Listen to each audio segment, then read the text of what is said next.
A aula de hoje é sobre o Oriente Médio. Eu vou trazer alguns pontos muito importantes sobre essa região para você estudar para sua prova. Então vamos começar falando sobre a localização dessa região. Essa região, ela localiza-se principalmente na Ásia, no continente asiático. Porém, tem um pequeno trecho, um pequeno pedaço do Oriente Médio que fica na África, que é o país chamado Egito. Ele se limita, tem vários limites territoriais, eu cito alguns aqui para vocês, por exemplo, o Mar Mediterrâneo, banha o Oriente Médio, o Mar Vermelho, que divide o Oriente Médio ali da África, do chifre da África. A gente tem o Golfo, um golfo muito importante chamado Golfo Pérsico, já foi palco de algumas guerras aí nos anos 90. Ao sul do Oriente Médio, ele é banhado pelo Oceano Índico. Ó, o Maurício aqui invadindo o vídeo. Ao sul do Oriente Médio, ele é banhado pelo Oceano Índico. E ao norte, a gente tem o Mar Negro, o Mar Cáspio e assim por diante. Então, essa é uma região muito importante no globo, ela tem um posicionamento geoestratégico. O Oriente Médio tem uma importância geoestratégica da sua localização. Desde o passado, servia como rotas comerciais, quando os europeus, na época do mercantilismo, passavam pelo Oriente Médio, iam até a outra parte da Ásia, que o Oriente Médio é a Ásia, buscar especiarias, buscar seda, buscar tapetes. Então, sempre foi uma região de muito comércio, muitos comerciantes, e até hoje ela é conhecida por isso. Segunda coisa, hoje ela é rota de petróleo, pessoal. Então, ali tem muitos países produtores de petróleo e ali é passagem desse petróleo, tem que sair do Oriente Médio e ir para o mundo, ir para o leste asiático, China, Japão, ir para a Europa, ir para as Américas, beleza? Então tem essa importância da localização. Qual seria uma importância social para essa região chamada Oriente Médio? A importância social, eu diria que é fundamental, assim, gente, por várias coisas. Primeiro, foi lá que surgiu a agricultura. Agricultura, gente, algo que é tão importante, uma atividade econômica essencial nos dias de hoje. Não dá para pensar na alimentação mundial sem pensar em técnicas agrícolas. E antes de ela ser inventada, não tinha, o povo era nômade, saía coletando as coisas que vinham pela frente. Até que alguém resolveu plantar, observando a natureza, observando as sementes, e foi ali no Oriente Médio. Então, olha a importância social, de criar agricultura, isso há 10 mil anos. Foi num lugar chamado Mesopotâmia, hoje chama Iraque, é o país Iraque, mas chamava Mesopotâmia. Só foi possível porque tinha dois rios, ainda eles existem, dois rios muito importantes, chamado Rio Tigre e Rio Eufrates, que ficam ali nessa região mesopotâmica, hoje Iraque, e ali foi possível plantar e germinar.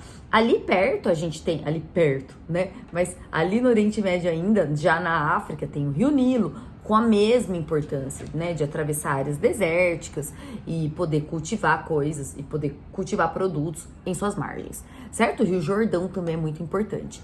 Essa região era chamada Crescente Fértil e foi lá que surgiu a civilização. Então, a primeira civilização, o homem civilizado, não nômade, foi ali às margens desses rios, onde, gente, no Oriente Médio. Então, uma importância social, uma contribuição social, muito legal para a nossa sociedade, para a humanidade como um todo. Uma outra importância para as sociedades, uma importância social, é que lá foi o berço das 3 maiores religiões monoteístas, quer dizer, com um Deus só. Se você pensar em Moisés, o grande nome da religião chamada judaísmo, nasceu no Oriente Médio. Moisés. Depois veio Jesus. Jesus era judeu, nasceu no meio dos judeus. E ele cria com ele o cristianismo, também ali no Oriente Médio. Jesus nasceu no Oriente Médio e morreu no Oriente Médio.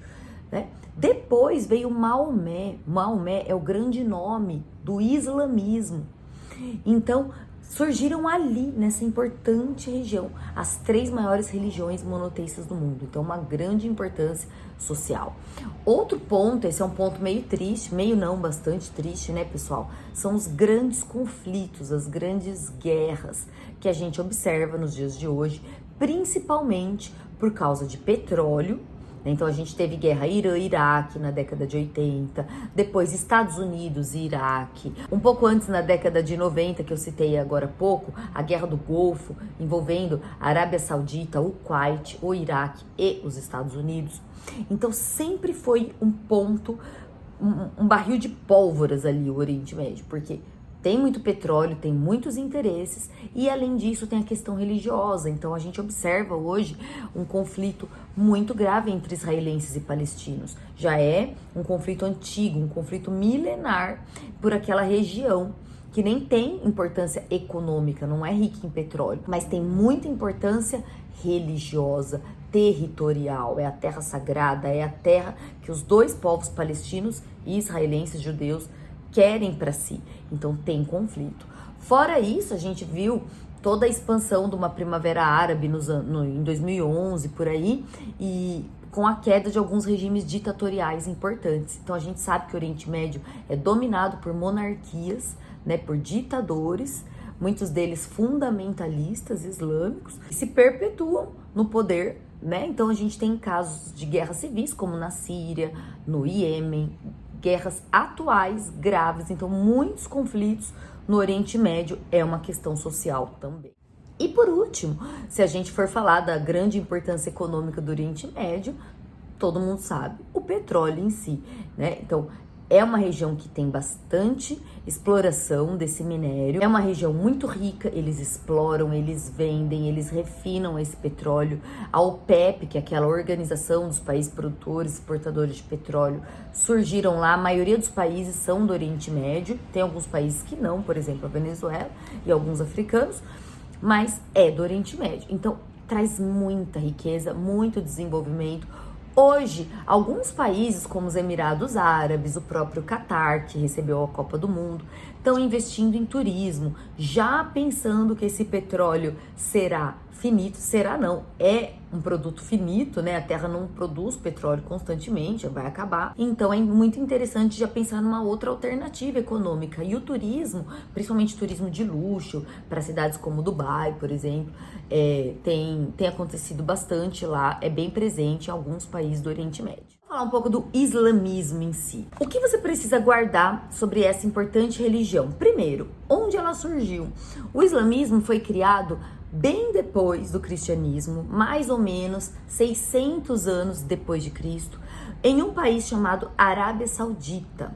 Lá conta a história, né, que tinha um guia de caravanas, um comerciante ali chamado Maomé, ou Muhammad para os árabes, e ele estava um belo dia fugindo de Medina para Meca, são duas cidades hoje consideradas sagradas, e no meio desse caminho cai um meteoro, sai um anjo e recita o Alcorão, que é o livro sagrado, para Maomé escrever e passar a palavra, para converter bastante gente para essa religião, que segundo ele foi a ferramenta, o único profeta que falou certinho o que Alá queria, que é o Deus. Os outros não são considerados, não são válidos. Não é que, como o judeu acredita que vai vir ainda, que virá o Messias, não.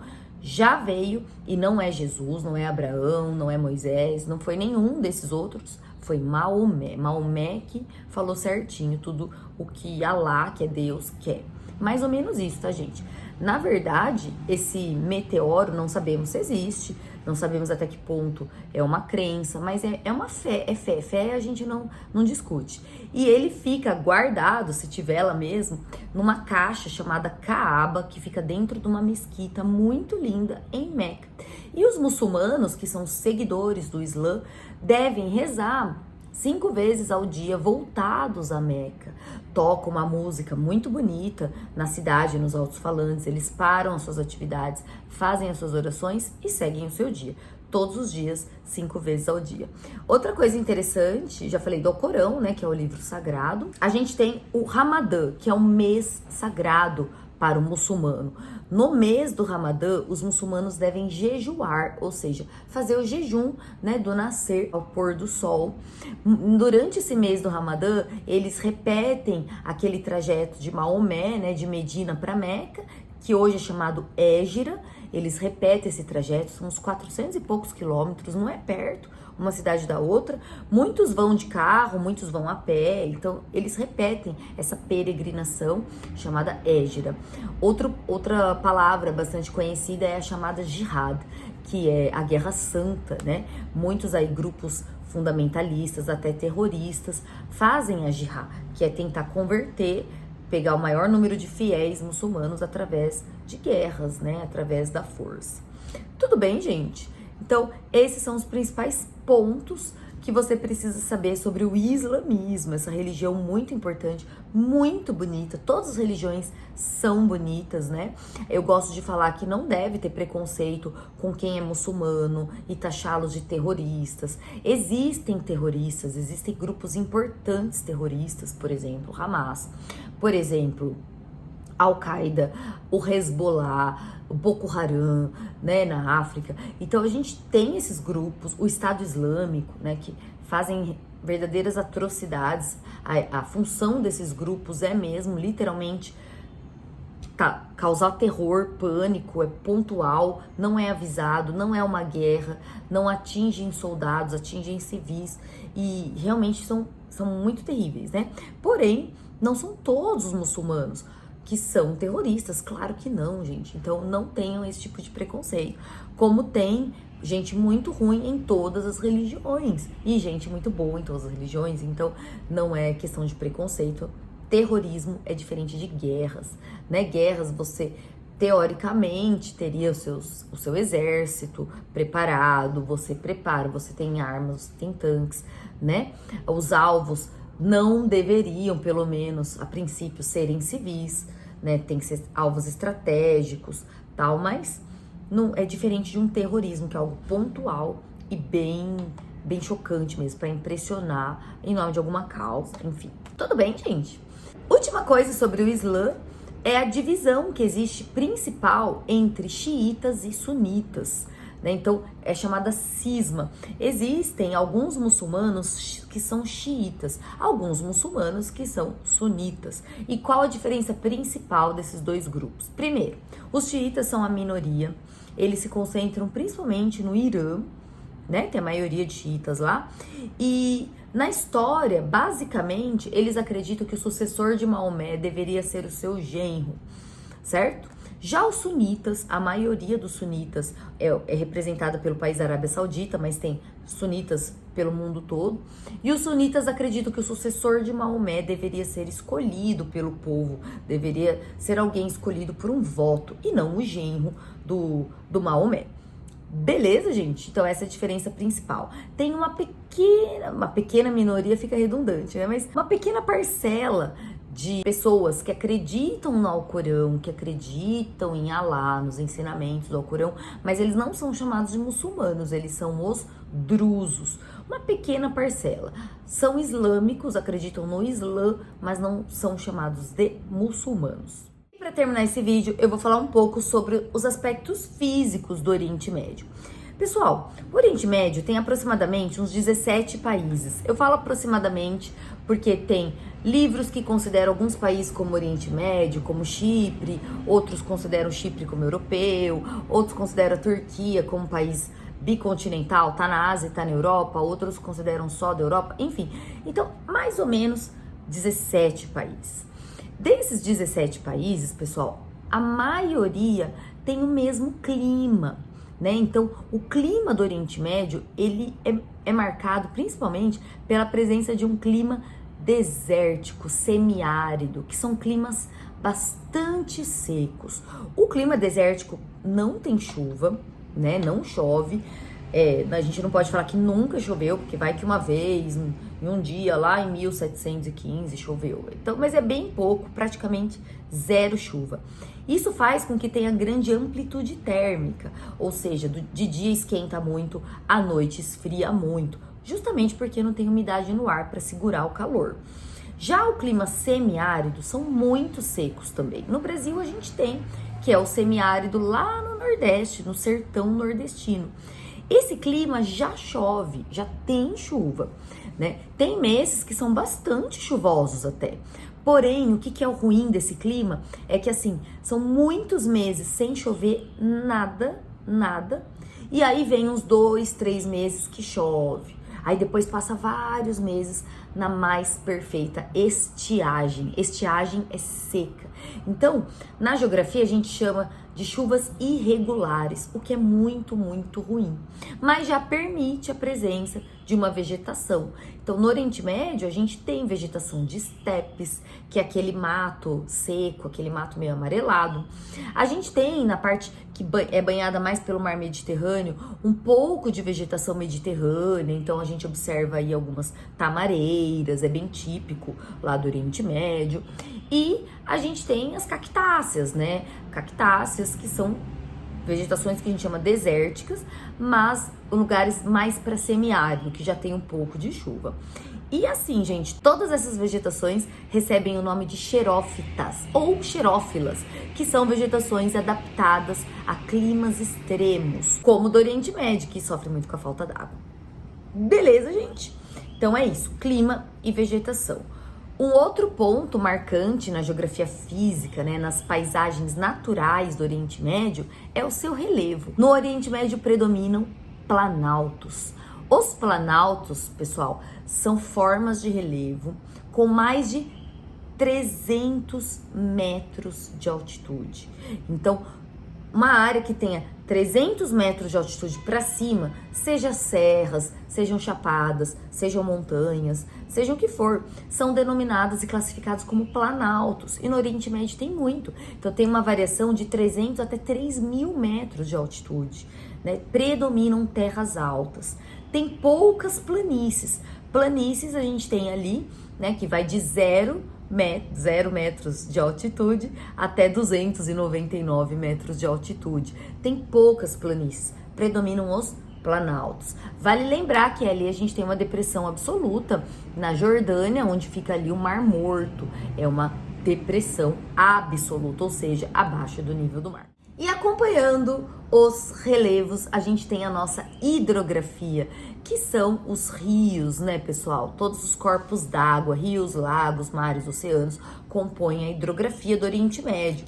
Os mares, eu já comentei para vocês, faltou falar que existe um canal artificial muito importante, chamado Canal de Suez, que ele liga o Mar Vermelho com o Mar Mediterrâneo.